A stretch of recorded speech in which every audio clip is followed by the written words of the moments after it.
go. Brad, what are your thoughts here today? Your crew was home. Crew was home, and that's looking forward to this for the last couple of days. It's amazing to have them home, and they've done a great job. So it felt good to get them and actually see them. The feeling of knowing they're on the way and they're safe is great, but you got to see them for it to sink in, I guess. Describe that reunion on board the Ketchish this morning. Oh, it was emotional. Yeah, everybody was happy. Everybody was emotional. It was great.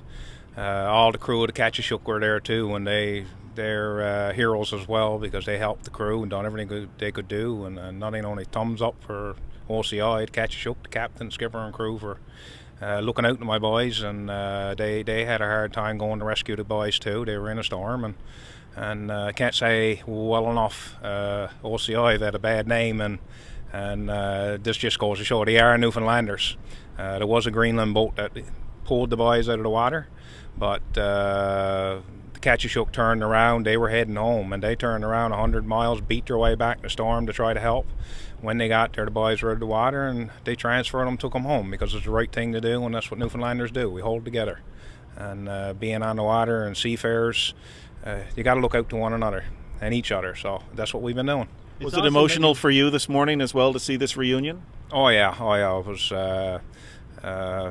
stomach sick all morning, because I just had to see them. I just wanted to talk to them and thank them for saving their own lives and each other's lives and coming home. It would have been quite a different story if they didn't, and it would have been hard to get on. But just to seeing them and the morale and everything, it's just a ton of bricks lifted off of my shoulders, that's for sure. What about their family members? How were they reacting when they saw their loved ones? Oh, they're all excited, I tell you. The kids there are grabbing into their dads, and it's a great thing to see, to know that they did come back. And it's a very emotional time for everybody, no doubt, but everybody's in high spirits, and I think they're going to be rejoicing this weekend. Now that everyone's back on solid ground here, I mean, is it time for you to think now about what's next for you? I'm kind of going to be forced to. Yeah, I'm going to have to think. I got no choice when you think about it. No doubt, there's haven't laid down yet. I've had a lot of business knocks with this vessel since I put her there. Got her up and running. She was running awesome this year, making news, making waves for the way she was landing fish and how she could do it. There's nothing else out there in Atlantic Canada that can do what this vessel done, so to replace her, she's unreplaceable. It's a major blow to me in my business, but it's business. The boys are alive, the crew is home, and it's just a hurdle in business. I'll jump over that one. Brad, what happened? The weather and the storm had a big play to do with it. And the fine details, well, actually the safety board is here this morning interviewing, and I don't want to put no words into skippers or mates' mouth or crew mouth, and let them tell their story, and hopefully the safety board will hammer it out and figure out what did go on, because to tell you the truth, I'm dumbfounded. I spend every minute aboard that boat when she was being built. I was part of it. I've skippered that boat. I skippered her hard.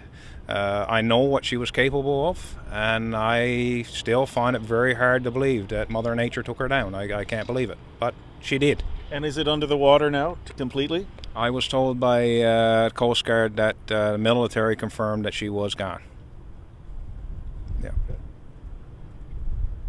Tough for you, you can tell, hey? No, it is tough. It is tough, but again, I'll turn it into a positive and move forward, and that's the way I've always done things, and my crew is looking at it the same way, I think, and I've already had them tell me, shake my hand and say, look, if you get another boat, we want to be back on, and that's amazing for them to be thinking that way already. So that helps me put my head together and start to think that way too.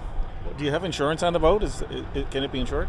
Yes, there is insurance on the vessel, and I guess all that stuff will come out in the wash as time goes on. Again, like anything, inspections has to be done and interviews, and we see how that goes, but she is insured. Thanks very much. Okay, not a problem. Thanks.